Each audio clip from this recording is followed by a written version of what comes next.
আমি যাকে হারিয়েছি সে শুরু থেকেই অন্য কারো ছিল। শুধু তার মিথ্যে অভিনয়ে আমার জীবনটা ধ্বংস হয়ে গেল।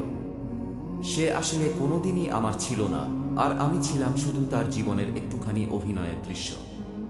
আমি ভেবেছিলাম তার ভালোবাসা সত্যি, তার প্রতিটা কথা, প্রতিটা যত্ন, প্রতিটা হাসি আমার জন্যই, কিন্তু এখন বুঝি সবটাই ছিল সাজানো, সবটাই ছিল মিথ্যা অনুভূতির এক নিখুঁত অভিনয়। আমি মন থেকে তাকে নিজের করে নিয়েছিলাম, আর সে আমাকে শুধু সময় কাটানোর জন্য ব্যবহার করেছিল। আমি ভবিষ্যতের স্বপ্ন দেখেছি, আর সে বর্তমানের মিথ্যা গল্প শুনিয়েছে। শেষে যখন সত্যিটা জানলাম, তখন দেখলাম আমি যার জন্য সব হারালাম সে তো কোনোদিনই আমার ছিল না। শুধু তার মিথ্যে ভালোবাসা, মিথ্যে আশা আর মিথ্যে প্রতিশ্রুতির ভেতরেই ধীরে ধীরে আমার জীবনটা ভেঙে পুড়ে এলোমেলো হয়ে গেছে। আজ সে তার নিজের মানুষকে নিয়ে সুখে আছে, আর আমি পড়ে আছি তার দেওয়া স্মৃতি আর কষ্টগুলো নিয়ে।